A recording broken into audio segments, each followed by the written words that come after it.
C'est si important de garder notre esprit au bon endroit et Dieu nous y aidera. Mais si nous n'employons pas la parole contre le diable, il ne nous laissera jamais tranquilles. Comprenez-vous cela aujourd'hui? Restez avec nous dans Jouissez de votre vie.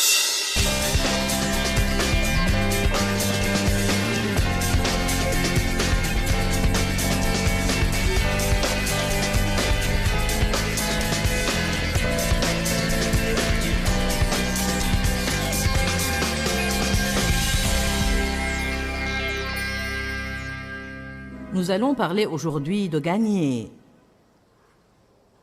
Le combat livré dans notre esprit et nos pensées. Merci Seigneur.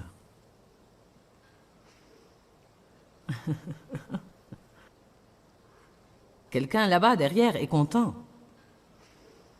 Y a-t-il quelqu'un ici qui a jamais été assailli dans ses pensées? Qu'êtes-vous censé faire quand ces attaques frappent et cognent et martèlent implacablement contre votre esprit? Vous ne voulez pas de ces pensées. Romains 13, 14, dans la Bible amplifiée, dit « Mais revêtez le Seigneur Jésus-Christ et ne vous abandonnez pas aux préoccupations de la chair. » Et en fait, la Bible amplifiée ajoute entre parenthèses « Arrêtez de penser aux vils appétits pernicieux de votre nature physique charnelle pour en satisfaire les envies et les convoitises. » Arrêtez de penser à votre chair. Alors, qu'est-ce que ça me dit? Ça me dit « Ne pense pas au moi tout le temps. Ce que je veux, ce dont j'ai besoin, ma percée, comment tout le monde me traite. » Nous avons fait le robot hier soir et non, je ne vais pas refaire ça ce matin. Mais le point est que vous devez faire attention à ces pensées telles que « et moi donc, et moi, et moi, et moi alors ». En fait, on donne libre cours aux œuvres de la chair.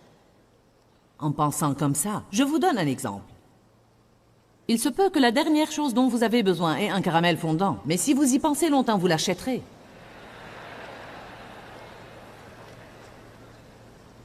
Peut-être voulez-vous marcher selon l'amour avec quelqu'un qui vous a vexé, mais si vous passez votre temps à ressasser tout ce qu'ils vous ont fait, la prochaine fois que vous les voyez, vous ne pourrez pas bien les recevoir. Car là où cheminent vos pensées, là aussi vous suivrez.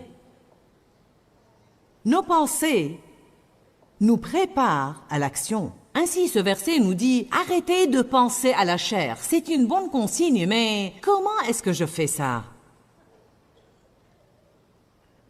Quand j'ai des idées sur lesquelles j'ai intérêt à ne pas m'attarder, mais ces pensées ne semblent pas vouloir partir, qu'est-ce que je suis supposé faire à leur sujet? Est-ce une question à laquelle quelqu'un ici serait intéressé? Bien. Je vais vous parler aujourd'hui de plusieurs façons pour arrêter de penser les mauvaises choses et commencer à penser les bonnes choses. Tout d'abord, numéro 1, quand Dieu vous rend conscient que vous entretenez une mauvaise pensée, arrêtez de méditer sur la mauvaise pensée, mais remplacez-la par quelque chose de bon. Si vous êtes sot, le diable va vous tromper et vous exploiter. C'est pourquoi parfois quand vous conduisez sur la route, c'est juste comme... Des idées des plus étranges vous viennent à l'esprit. Des choses même pas sensées. C'est comme, mais d'où est-ce que ça vient? C'est parce que l'esprit est le champ de bataille et nous sommes en guerre. Satan veut nous dominer et il ne peut pas le faire s'il ne contrôle pas nos esprits. Parce que votre esprit, les pensées que vous avez et mon esprit nous préparent à l'action. Alors qu'est-ce qu'il est bon de faire l'objet de mes pensées? Galates 6, 10 dit « Ayez soin de pratiquer le bien, surtout envers les frères en la foi. » Une chose à laquelle je me suis bien entraînée, c'est de réfléchir exprès à ce que je peux faire pour les autres. C'est bien, surtout quand vous faites ça tôt le matin, demandez à Dieu « Que pourrais-je faire aujourd'hui pour être une bénédiction pour quelqu'un ?» À quel point pensez-vous que votre mariage peut changer si vous ne passez que 2 minutes chaque matin à considérer comment vous pouvez être une bénédiction à votre conjoint, non pas comment ils peuvent vous bénir? et à quel point vous êtes exaspéré qu'il ne vous bénisse pas. Imaginez, vous vous réveillez le matin. Seigneur, comment est-ce que je peux être une bénédiction pour Dave aujourd'hui? Peut-être que Dieu me dirait, ne te plains pas quand il regarde le foot. Peut-être qu'il me dirait, dis-lui combien tu apprécies qu'il soit un bon mari. Dis-lui que tu aimes le fait qu'il prend bien soin de son corps. Dis-lui que tu apprécies son tempérament stable. La raison pour laquelle on a tant de problèmes dans nos rapports, c'est parce qu'on s'attarde trop sur le négatif.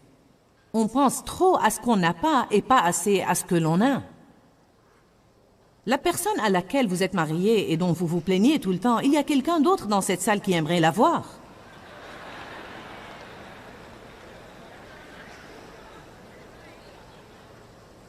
Ah, ça, je n'en suis pas sûre. Ben si, parce que parfois, quand vous êtes tout seul, vous pensez, oh mon Dieu, si seulement j'avais quelqu'un. Quelqu'un pour m'étreindre et qui me tienne compagnie. Peut-être que vous n'y pensez pas, mais je suis sûre qu'il y a des gens ici qui ne sont pas mariés et qui voudraient l'être, et d'autres qui sont mariés et s'en plaignent. Mais on a ces dispositions incorrectes et ces attitudes inconvenantes qui nous font regarder des personnes d'une manière impropre. Et je peux vous dire quelque chose, la pelouse n'est pas plus verte de l'autre côté et vous allez devoir la tondre aussi.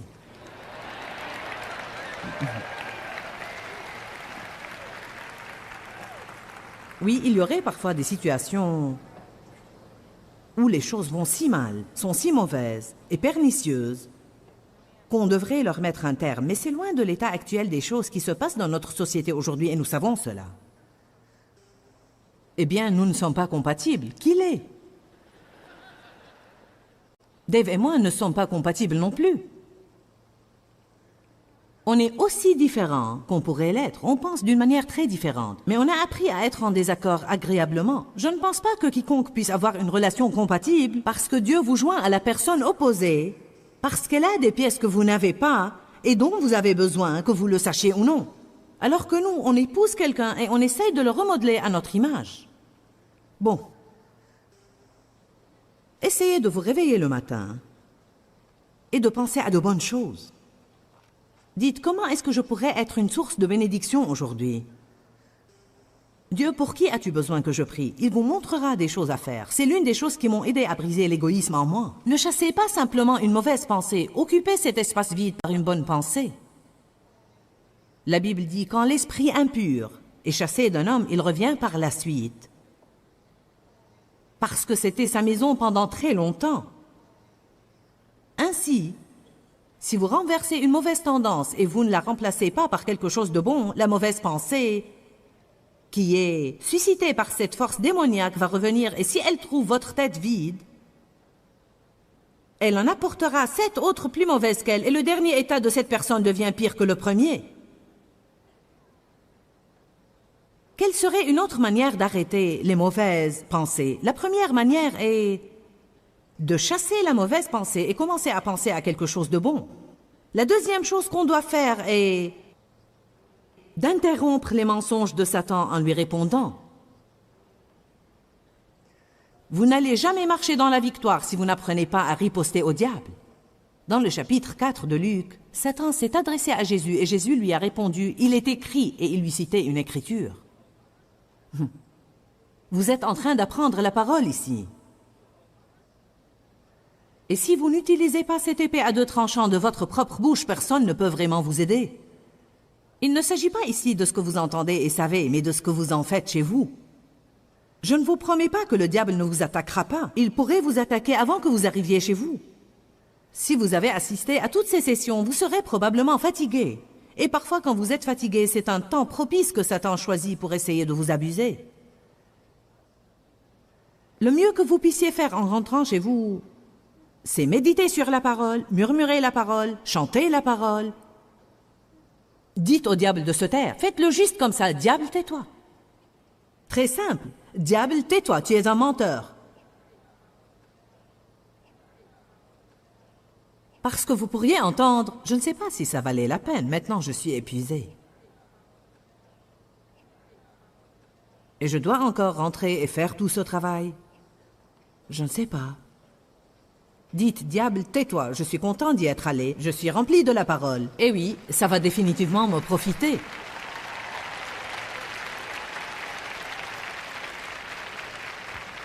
Mais voici notre problème. Satan s'attaque à nous et nous restons passifs. Il y a des jours où... si vous pensez que vous êtes agressé, vous devez essayer de faire quelque chose comme ça.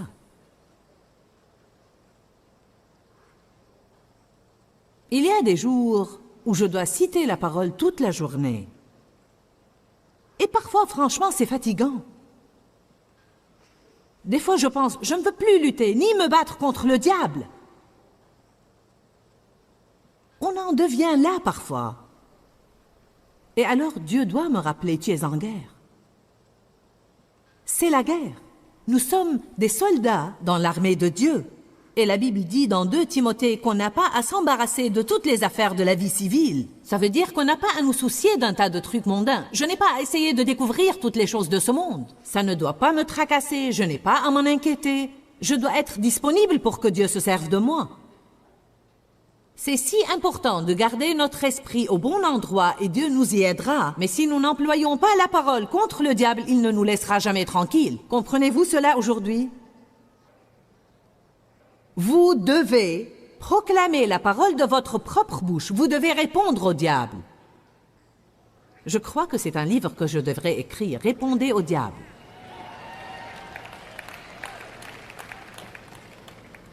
Ma gouvernante est une femme merveilleuse et elle a tendance à se parler elle-même. Je veux dire, c'est sa manière de garder le moral. Et vous savez, on doit apprendre à répondre au diable toute la journée. Parlez à Dieu, parlez à Jésus. Et quand le diable vous lance un mensonge, répondez-lui, « Diable, tais-toi ». Même si vous ne vous adressez pas à lui personnellement, vous devez citer une parole de votre bouche. Si le diable dit « Tu n'es qu'un bon à rien », alors vous rétorquez « Je suis justice de Dieu par le Christ. Je suis choisi et consacré par le sang de l'agneau. Tu n'as pas d'avenir. J'ai un bel avenir. Dieu a formé de beaux projets sur moi. Tu ne surmonteras jamais ton passé. J'oublie ce qui est en arrière et je cours vers les bonnes choses qui sont en avant. Il y a une réplique biblique pour chaque mensonge que le diable profère. Comprenez-vous cela? Il existe une réponse biblique pour tout mensonge que le diable vous lance. Pour chaque mensonge que Satan vous dit, il y a une écriture dans la parole de Dieu pour la réfuter. Et tes enfants n'y arriveront pas. Tous mes enfants sont bénis du Seigneur. Tu n'auras jamais assez d'argent. Tout travail de mes mains prospère et tout ce que j'entreprends me réussit. Tu ne pourras jamais te permettre une belle maison. Oh que si, la fortune du pécheur est mise en réserve pour le juste et c'est moi.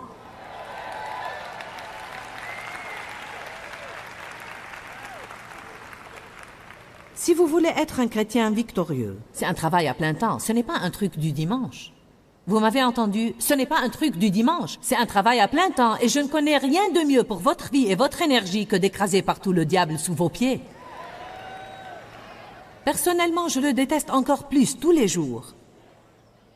Et je déteste ce qu'il fait aux gens. Considérez cette dame qui a témoigné ici ce matin, 35 ans, que Satan l'a gardée séquestrée chez elle dans la peur, terrifiée à l'idée de sortir, car elle avait été violée par son père quand elle était enfant. 35 ans! Rien que dans son jardin, et peut-être un petit peu dans la rue devant sa maison. Elle a commencé à saisir la parole sur mon émission télévisée. La parole! Elle a commencé à étudier la parole. Et elle a fait un pas de foi et est venue ici aujourd'hui. 35 ans!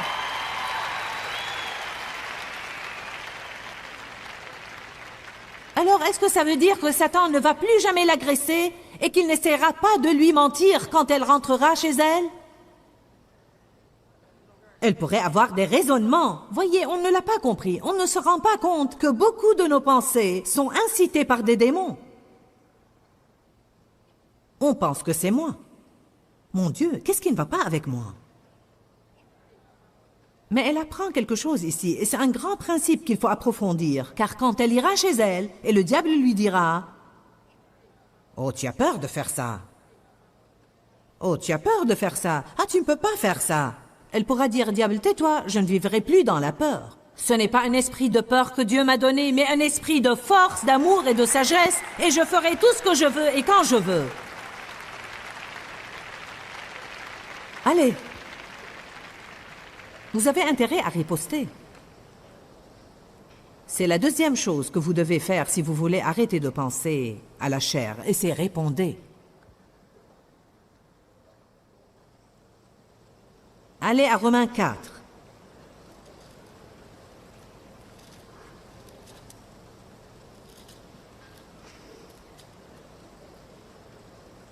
Je ne crois pas qu'on ait encore compris la puissance de la louange.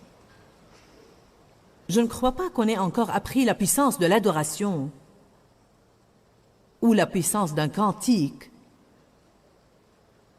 au bon moment.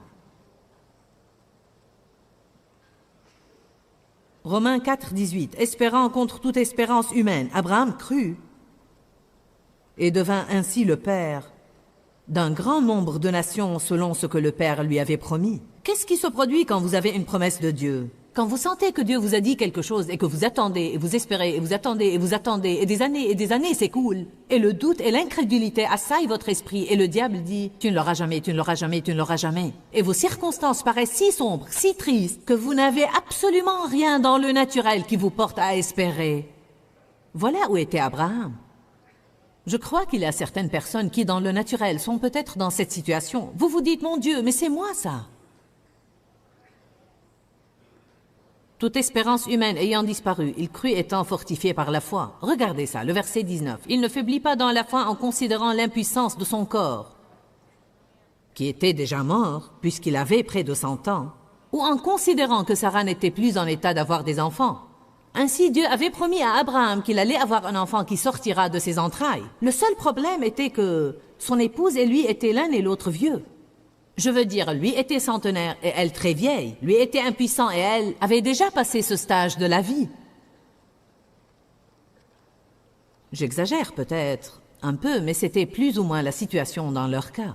En d'autres termes, ils étaient trop vieux pour faire quoi que ce soit et elle était trop vieille pour tomber enceinte. Mais il croyait Dieu.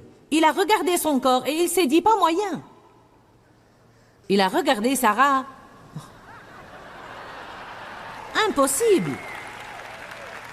Cependant, il a cru Dieu.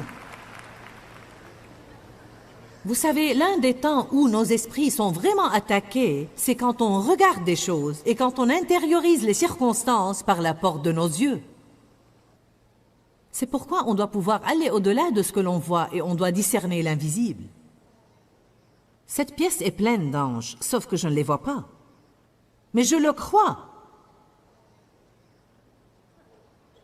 Je crois qu'il y a des anges guerriers ici aujourd'hui qui nous protègent. Amen.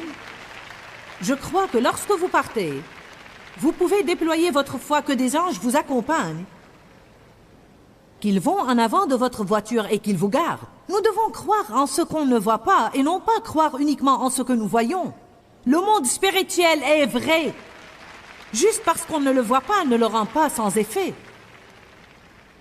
Et les mots opèrent dans ce monde spirituel. Voilà pourquoi c'est si important de riposter à l'ennemi. Romains 4, 20. Il ne succomba pas au doute par incrédulité et n'hésita pas au sujet de la promesse de Dieu. Donc, son esprit était agressé par le doute et l'incrédulité, l'indécision et l'irrésolution. Mais il dit, il ne succomba pas au doute par incrédulité au sujet de la promesse de Dieu, mais il fut fortifié par la foi et rendit gloire à Dieu. Ce que j'apprends de plus en plus, tout le temps, même à partir des choses que j'ai dû traverser et des expériences que j'ai faites, car nous avons une vie personnelle, et que quand les pensées commencent à vous tourmenter, commencez à louer Dieu à voix haute de votre bouche. Merci Éternel que tu es si bon. Je bénirai l'Éternel en tout temps. Sa louange sera toujours dans ma bouche. Levez les mains, louez et adorez Dieu. Je vous dis, ça fait rager le diable quand il s'attaque à votre esprit. Et vous levez les mains juste et vous dites, Éternel, je te loue. Je t'adore, Seigneur, et je te remercie pour tout ce que tu as fait dans ma vie. Et je crois que rien ne t'est impossible, absolument rien. Quand vous faites ça, les mauvaises pensées s'arrêtent. Êtes-vous là? Écoutez, il y en a qui sont trop paresseux pour faire ça. Ils souhaiteraient plutôt... Si seulement ces pensées pouvaient partir. Mais elles ne partiront pas. Vous devez faire quelque chose. J'ai dit, vous devez faire quelque chose. J'ai dit, vous devez faire quelque chose.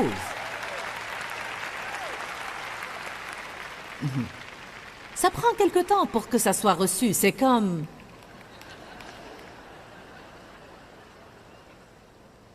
Oh.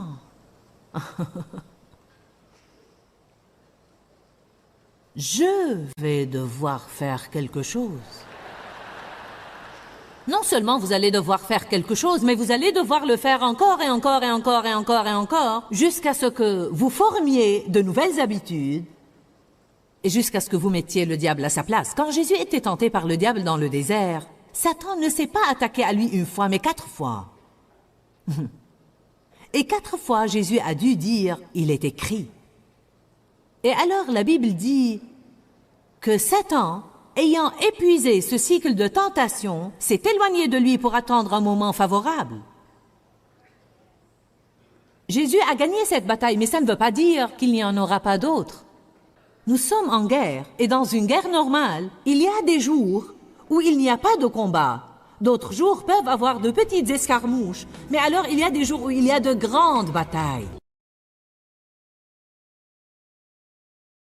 Satan attaque nos pensées d'une façon régulière, mais on peut gagner la bataille de nos pensées par la louange, l'adoration, les actions de grâce, et en passant du temps de qualité avec Dieu et en répondant au diable. La Bible nous dit d'être les imitateurs de Dieu. Jésus a réfuté le diable, et nous pouvons faire de même. Dis-leur que je les aime. Dans ce livret, Joyce Meyer donne une révélation de l'amour de Dieu pour nous. Pour obtenir ce livret gratuitement, écrivez-nous à Joyce Meyer, boîte postale 40095-6300, Larnaca, Chypre. Ou bien visitez notre site web www.joycemeyer.org/fr.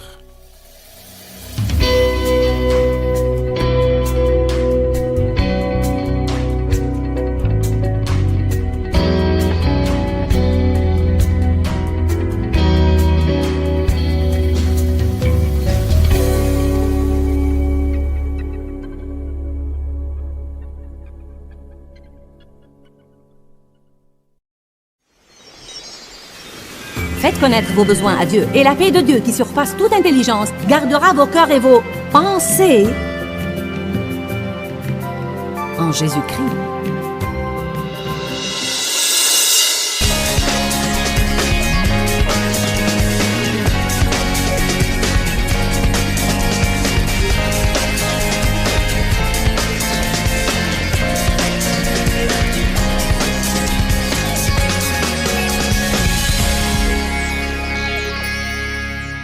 Qui a jamais constaté n'importe quel combat contre son esprit?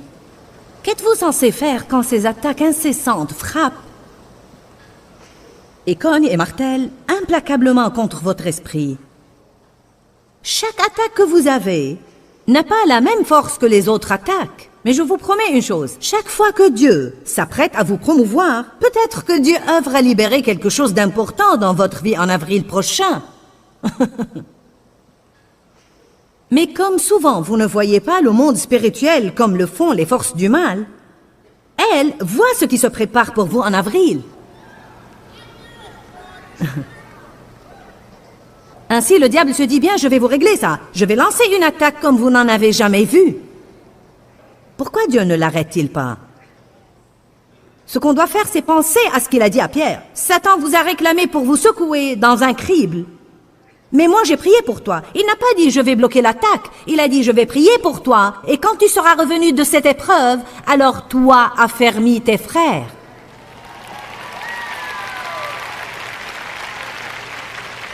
On n'obtient aucun pouvoir pour aider les autres, rien qu'en lisant des livres à ce sujet. Vous devez passer à travers, et vous aurez quelque chose à dire qui a autorité.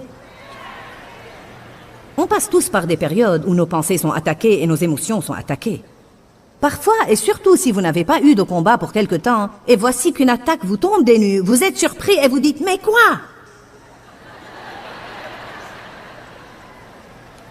Et pour être franche avec vous, parfois ça nous prend un bout de temps pour nous y retrouver et nous rendre compte que c'est vraiment le diable. Et ça nous prend encore plus longtemps pour comprendre. Vous savez, j'avais comme une impression que Dieu allait me promouvoir. Oh oui, je me rappelle, il y a quelques semaines, Dieu m'a dit qu'il avait une bénédiction pour moi.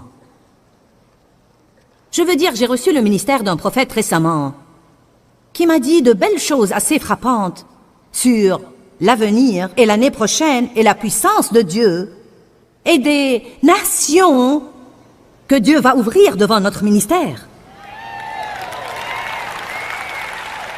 Oh, Dieu soit loué. Ah, merci Seigneur pour cette parole. Oui, oui, oui. Tra-la-la, la-la, la-la, la-la, la-la, la-la, la.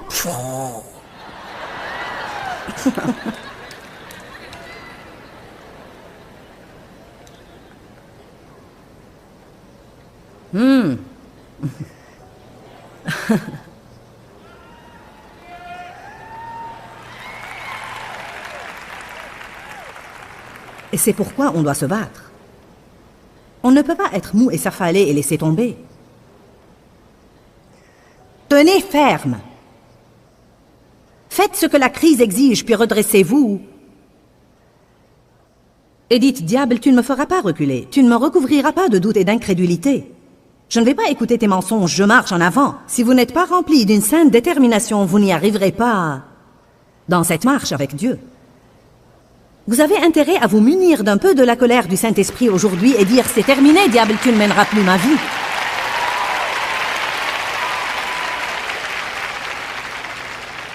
Il y a certaines choses que personne ne peut faire pour vous. Tôt ou tard, vous devrez confronter l'ennemi et gagner vos propres batailles.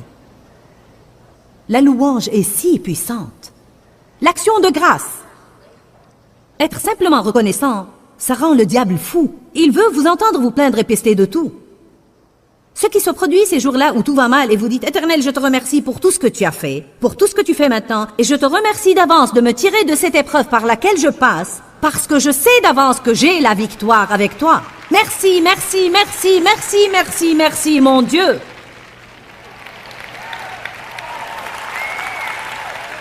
Dave m'a dit hier, en fait, Dave médite beaucoup sur la fidélité de Dieu. Et il me dit fréquemment des choses sur la puissance de l'action de grâce. Il me disait donc hier, tu te rends compte que la fidélité de Dieu est libérée dans nos vies par l'action de grâce, c'est-à-dire Dieu est toujours fidèle. Toujours. Sa fidélité dure de génération en génération. À jamais, Dieu reste fidèle. Mais sa fidélité est libérée dans nos vies alors qu'on l'en remercie. Éternel, je te remercie de ta fidélité. Je te remercie que tu ne m'abandonneras jamais. Je te remercie, Éternel, que tu as ma subsistance, que tu as mon dénouement. Je te remercie que tu es ma source. Si vous passez davantage de temps durant la journée à faire ce que je vous dis maintenant, votre esprit ne restera pas inoccupé de sorte que le diable y ait accès. Mais là encore, on se replie dans la passivité parce que c'est plus facile de dire «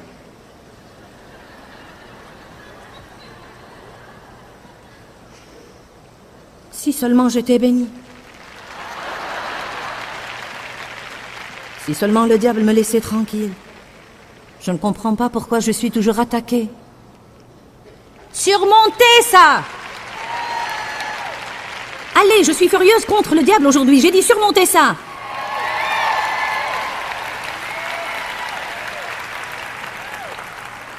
Je subis moi-même des cas de pleurnicherie de temps en temps. Servir Dieu, travailler constamment tout le temps, prêcher. Le diable ne me laisse jamais tranquille. J'en ai assez de tout ça, j'en ai marre. Ce n'est pas ça qui le fera fuir. Amen. Quelqu'un a besoin de se secouer aujourd'hui et dire « Je pars d'ici, un homme de guerre !»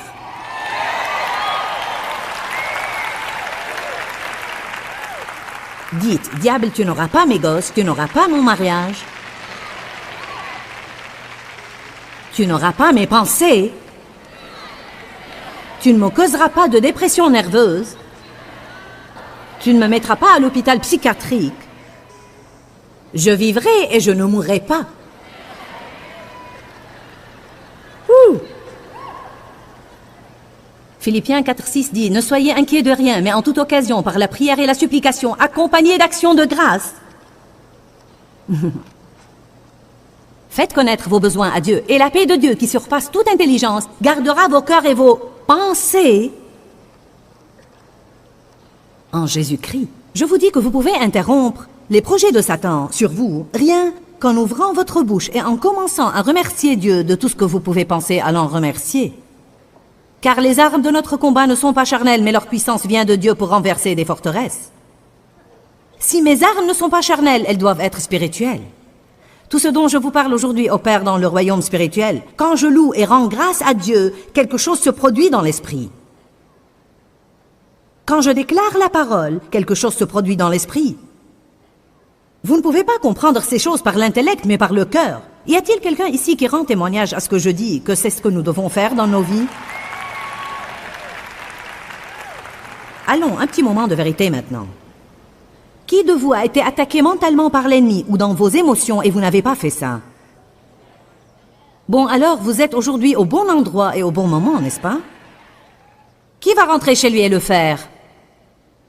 Pas une seule fois, mais encore et encore. Vous devez vous rappeler qu'on ne s'est pas mis dans le pétrin dès la première méprise et on n'en sortira pas en faisant une seule chose de bien. Encore et encore et encore et encore et encore. Chantez ou écoutez de la musique ointe. Ça fera courir le diable au loin. Allez à 1 Samuel 16.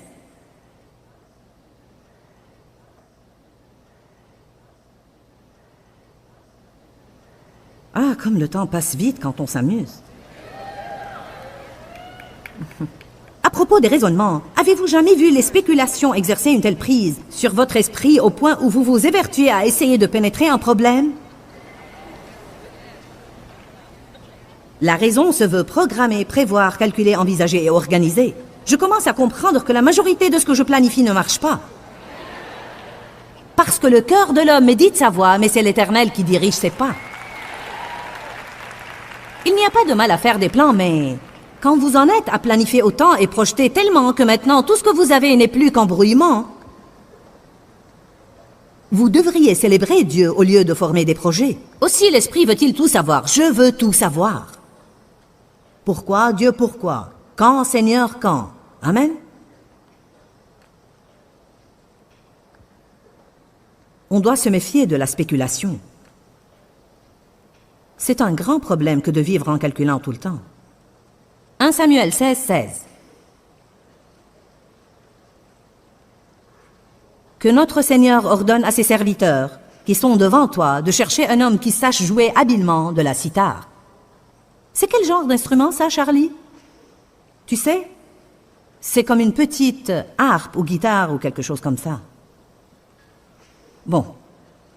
Ainsi, quand un mauvais esprit venu de Dieu t'assaillira, il en jouera, et cela te soulagera. Bon, Saul était tourmenté par un mauvais esprit. Et ils ont dit, allons trouver quelqu'un qui sache jouer habilement de la cithare, et qu'il joue une bonne musique ointe, et cet esprit mauvais te lâchera, et tu seras soulagé.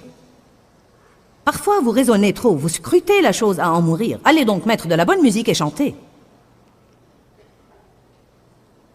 C'est étonnant que ça puisse être aussi simple. Procurez-vous cette musique sur le sang de Jésus, et la prochaine fois que votre esprit est tourmenté, allez vous asseoir, mettez ce chant sur le sang de Jésus, et détendez-vous et levez les mains et chantez avec. Vous mettrez cette attaque mentale à l'arrêt. Me croyez-vous aujourd'hui? Que dire de l'adoration? La louange et l'adoration sont différentes.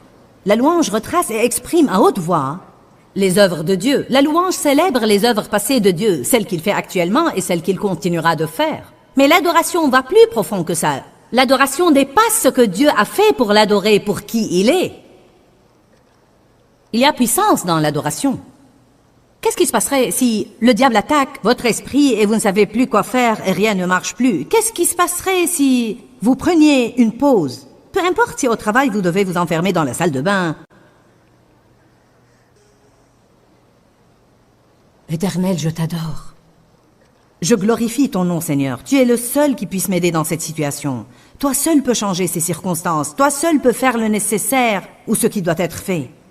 Je t'adore, Éternel. J'espère en toi. Ceux qui se confient en l'Éternel renouvellent leur force. Cette guerre n'est pas la mienne, mon Dieu, mais la tienne, et je t'exalte.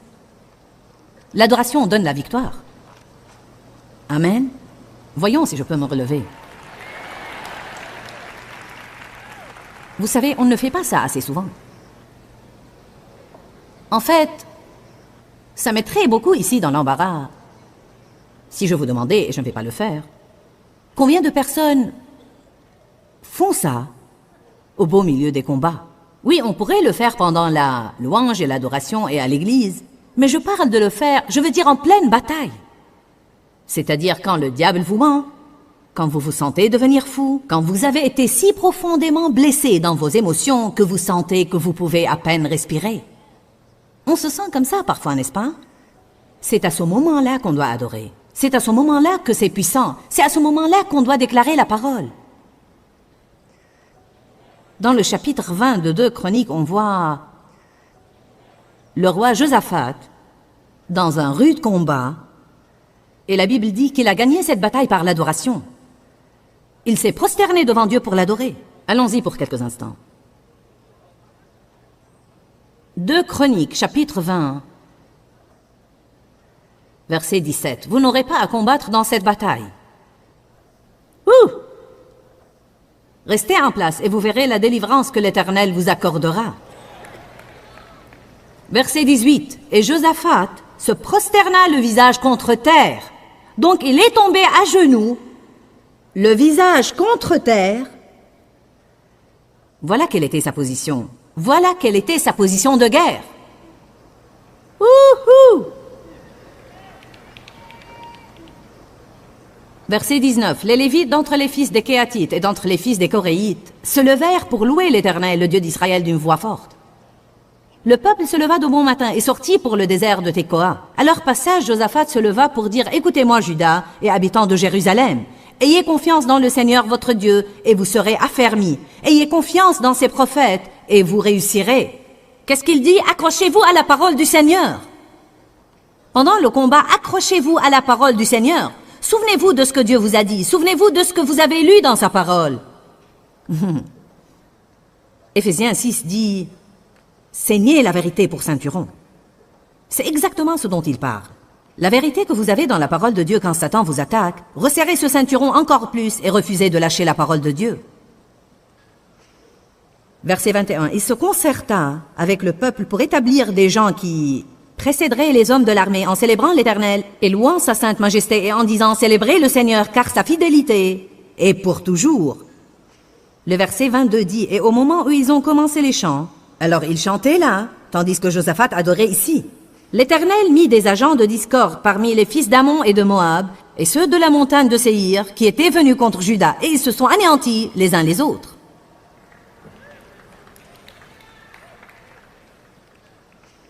Regardons encore une fois notre liste. Comment peut-on arrêter les pensées qui nous apportent la destruction quand notre esprit est attaqué par le souci, quand notre esprit est assailli par la crainte ou les spéculations? N'abhorrez-vous pas ces jours où votre esprit s'immobilise sur quelque chose? Je veux dire, vous vous dites « Ah, pourquoi je ne peux pas me libérer de ces pensées? Parce que vous n'interrompez pas le plan de Satan. Vous ne faites rien d'autre que vous questionner et souhaiter. Ce que vous devez faire, c'est combattre. Vous devez répondre au diable. Vous devez chanter, vous devez adorer, vous devez prier. Qu'est-ce que Jésus a fait? La Bible dit dans Luc 22 qu'il était dans une telle agonie d'esprit que sa sueur est devenue comme des caillots de sang. On ne sait même pas ce qu'est une attaque sur nos esprits. Avez-vous jamais eu une attaque sur votre esprit au sujet d'une certaine personne? Elle monopolise vos pensées et vous vous dites « Mais allez-vous-en !» Je vous dis ce que vous devez faire pour vous aider vous-même. Qu'a fait Jésus dans Luc 22? L'Écriture dit qu'il s'est mis à genoux et il a prié. Et il a dit aux disciples, ne pouvez-vous pas veiller 1 heure avec moi? Exemple de pensée inappropriée. Spéculation, soucis, anxiété, appréhension, doute, incrédulité, pensée négative, pensée de jugement. À propos du souci, allons à Matthieu 6.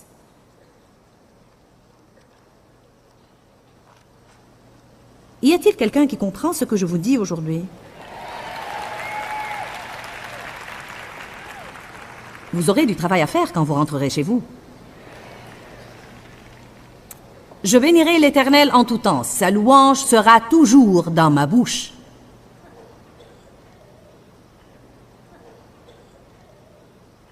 Matthieu 6, verset 33.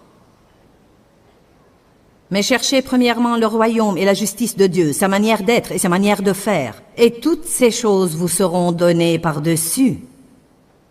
Ne vous inquiétez donc pas et ne vous souciez pas pour le lendemain. Le lendemain aura ses propres soucis et inquiétudes. À chaque jour suffit sa peine. Que se passe-t-il quand on commence à s'inquiéter du lendemain? C'est ça, la surcharge. Vous avez bien trouvé. Vous savez pourquoi? Parce que Dieu nous donne la manne qu'il nous faut pour un seul jour. Tout ce dont on dispose et la force dont on a besoin pour aujourd'hui. De quoi est-ce qu'on s'inquiète? De notre subsistance. D'où va-t-elle venir? Quand est-ce qu'elle va venir? Pourquoi est-ce qu'on fait ce qu'on fait? Et pire encore, pourquoi faites-vous ce que vous faites? Essayez donc de comprendre quelqu'un d'autre. Vous ne pouvez même pas vous comprendre vous-même. Qu'est-ce que j'ai pu faire qui puisse vous faire réagir comme ça? Vous êtes-vous jamais posé cette question à l'égard de vos enfants? Encore et encore et encore et encore. La louange, l'adoration, l'action de grâce, répondre au diable, toutes ces choses sont si puissantes. Dans le psaume 42, David dit « Pourquoi t'as battu au-dedans de moi, mon âme? Espère en Dieu, parce que je célébrerai encore ses prouesses et ses hauts faits. »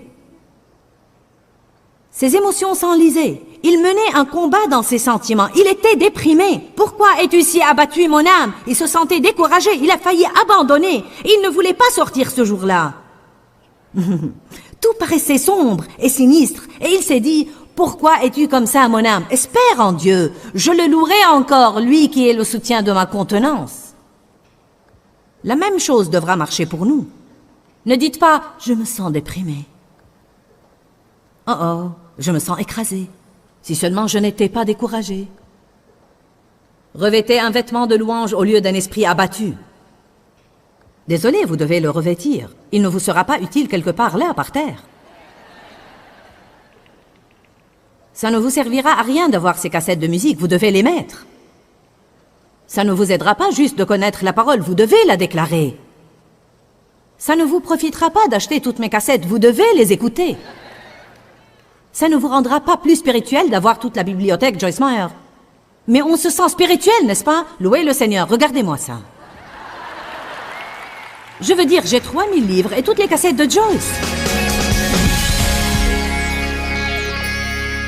Satan attaque nos pensées d'une façon régulière. Mais on peut gagner la bataille de nos pensées par la louange, l'adoration, les actions de grâce, et en passant du temps de qualité avec Dieu et en répondant au diable. La Bible nous dit d'être les imitateurs de Dieu. Jésus a réfuté le diable et nous pouvons faire de même. Dis-leur que je les aime. Dans ce livret, Joyce Meyer donne une révélation de l'amour de Dieu pour nous. Pour obtenir ce livret gratuitement, écrivez-nous à Joyce Meyer, boîte postale 40095-6300, Larnaca, Chypre. Ou bien visitez notre site web www.joycemeyerme.org/fr.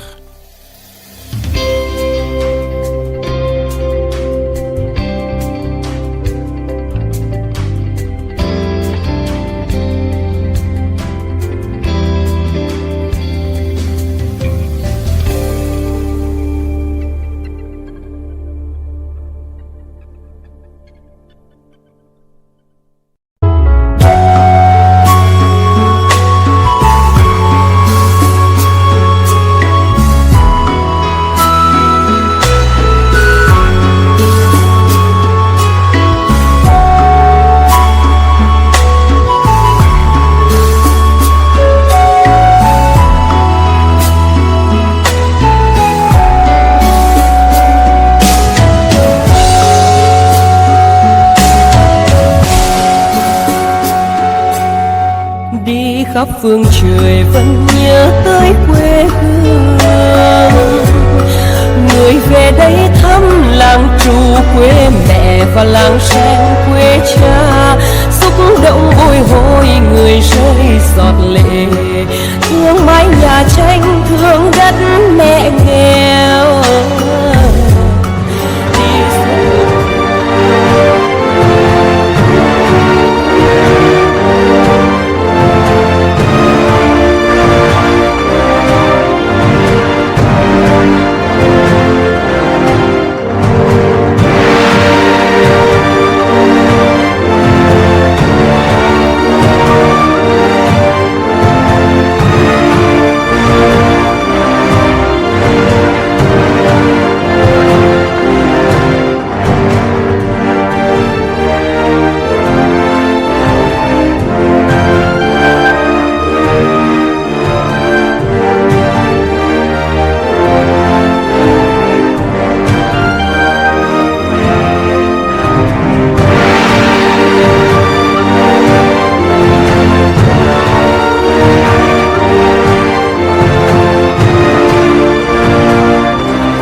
I feel like I'm losing my mind.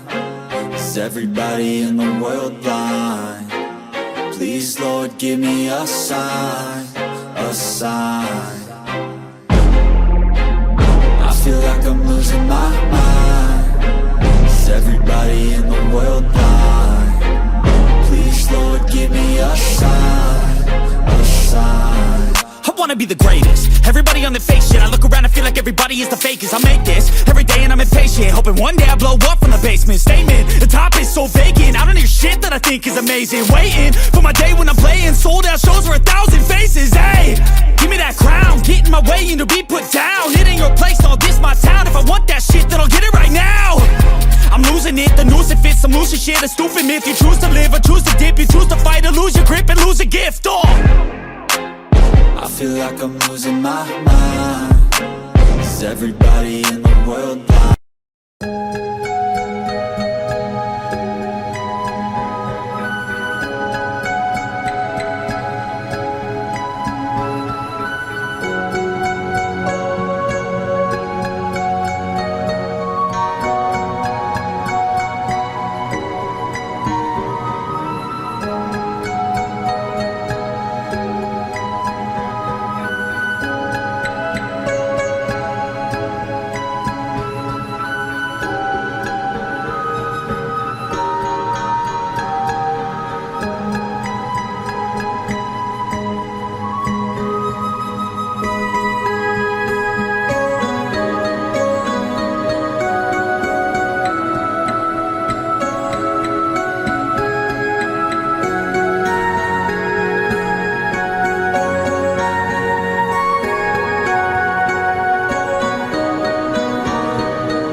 I feel like I'm losing my mind. Is everybody in the world blind? Please, Lord, give me a sign, a sign. I feel like I'm losing my mind. Is everybody in the world blind? Please, Lord, give me a sign, a sign. I wanna be the greatest. Everybody on the fake shit. I look around and feel like everybody is the fakest. I make this every day and I'm impatient, hoping one day I blow up from the basement. Statement, the top is so vacant. I don't hear shit that I think is amazing. Waiting for my day when I'm playing sold out shows for 1,000 faces. Hey, give me that crown, get in my way and to be put down. It ain't your place, all this my town. If I want that shit, then I'll get it right now. I'm losing it, the noose it fits. I'm losing shit, a stupid myth. You choose to live or choose to dip. You choose to fight or lose your grip and lose a gift. I feel like I'm losing my mind. Is everybody in the world blind? Please, Lord, give me a sign, a sign. I feel like I'm losing my mind. Is everybody in the world blind? Please, Lord, give me a sign, a sign. Yeah. There's no mercy in this world, just hunger-thirsty persons in different versions, each new update, that shit worsens. Why? Pull back the curtain and you'll see the different vermin. We all have different burdens that all seem to cause disturbance. Yo, so do me a favor, don't treat me like a neighbor. Don't need the different flavors of your problems just to savor.